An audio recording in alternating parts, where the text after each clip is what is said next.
Welcome back to Texas Young Guns.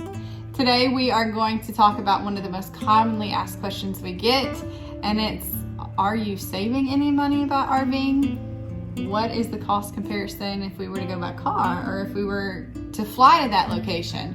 So we're gonna look at this a little bit further in depth and really compare some numbers.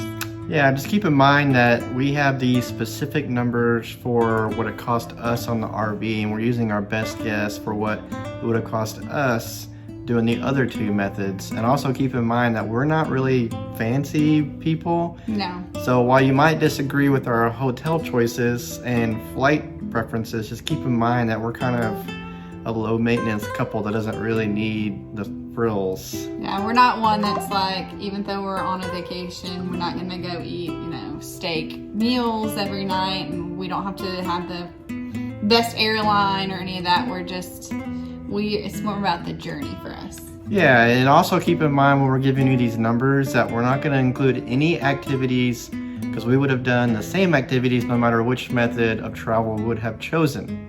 So, yeah. With that being said, let's get into the numbers. And of course, we're going to start out with the RV method.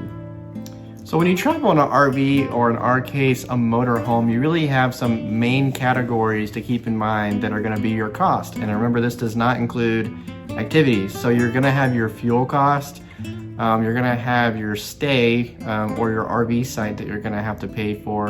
You're going to have your food. Now you could eat 100% out of your RV, saving you some food costs for the trip. Us being realistic, because we did eat out a couple of times, we will add that into the cost.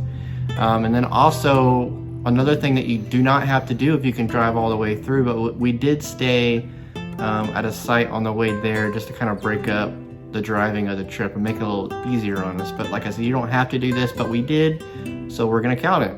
So I'm gonna put everything up here over here on the not on my face, but over there on the side of the screen, so you can keep track, and at the end we'll compare it all. So our fuel cost for our motorhome, and keep in mind this is a motorhome, so we're only getting like 6 to 7 miles per gallon. Diesel motorhome, yeah. A very large one. So we spent about $360 of fuel to get to Hot Springs and back.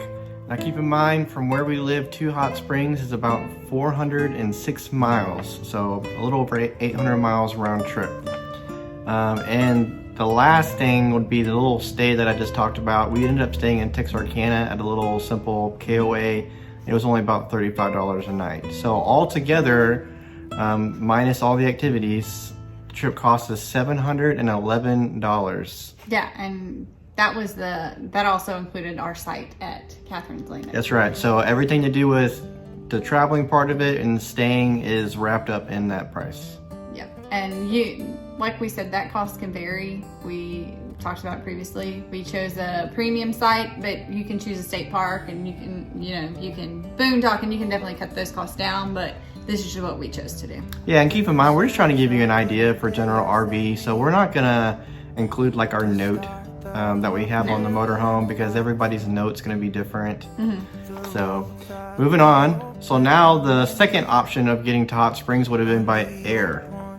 So the cheapest flights that we were able to find around that time period were through American. Even though we're in COVID times, flights are flying. So about $218 a person for the round trip, plus all the taxes and baggage fees that you're going to encounter. And we figured about $500 for the trip. And that's, because we don't live that far from Hot Springs, so I'm assuming you chose from Houston. Right, so Houston to Hot Springs. Houston to Hot Springs, which is probably be like, what, an hour and a half flight maybe? It's not it's pretty super long quick. flight, it's just a jump. So obviously if you live in California or Maine, those flights are going to be a little bit more expensive. Right, and so when you get there, since you didn't drive yourself, you're going to have to rent a car while you're there. And the cheapest car we found was an economy car, and it was about $31 a day. So plus taxes, we figured about $100 for the trip. Hotels, like I said, we're not fancy. We chose the hotel Hot Springs, I think it's what it's called. And it's about $121 a night right now. So plus taxes for 3 nights would be about $400. And then food, since you didn't bring your RV, you're gonna have to source food, aka buy out and eat out. So about, on average, $40 a meal times 10 meals is about $400. Yeah, because it's just the two of us, so we're averaging this cost for 2 people. Obviously, if you have a family, it's going to be a little bit more. Then the cost of food, it's going to be lower or higher depending on what you did. We just did an average of $40. Yeah, and that's about what we did. We ate 2 meals while we were there. One of them was cheaper than 40, and the other one was way more expensive. So we just just average it out. So the total cost of flying and renting a car and staying there is about $1,400.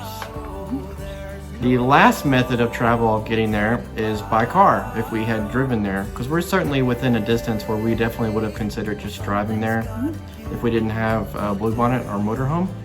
So my little Ford Focus that we would have taken, because it's the most efficient, would have cost about $25 of fill up. Now going there and back and driving around town, we figured at about 3 fill-ups, and right now gas isn't too bad at around $2 a gallon.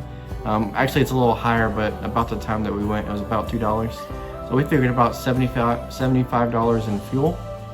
The hotels will use the same as previous, so $400 for the trip. Food will also use the same as previous, and that's also about $400 for the whole trip. So driving your own car came out to about $875. So as you can see, some of the factors that really bumped up the cost of the RV obviously is the lack of fuel economy in the RV. Other than that, staying at the different sites versus a hotel is pretty economical. The price that we paid for staying at Catherine's Landing, we picked a premium spot. We could have stayed a lot cheaper than what we did. So like we paid for the $236 for Catherine's Landing. We could have easily paid probably, what you say, half of that? Oh yeah, I think we looked at staying at Catherine State Park, and it was like $20 a night. Yeah, so you can definitely cut the cost down. We could have stayed there for the whole trip for less than $100, but we didn't, so we're trying to be fair. Obviously, the downside of flying there is the airfare, the hassle of getting a rental car and all that. So you can see the difference between the airfare and the RV and car method, are those two items. And then for the car method, it's just the fact that you have to get a hotel. For us, since we have a pretty efficient car, it was almost, I don't know, not worth mentioning the fuel cost, but it is a cost. But I think once you do compare all of these, there's also an invaluable cost that is in there, and that's traveling in your own home to a location. Especially now more than ever, people are getting the sense of how how much more comfortable we are traveling with all of our own things, our own bedding, our own cleaning supplies, and so that's really an invaluable cost that you can't really put in there. Yeah. So like Lana said, this is probably one of the most frequently asked questions that we get. This cost comparison if we would take these trips just doing a car or staying in a hotel or flying. Keep in mind that this is a one destination trip. If we had done like our 2-week trip and you had to do a bunch of different locations across the country, the RV method of travel is really going to shine in those scenarios.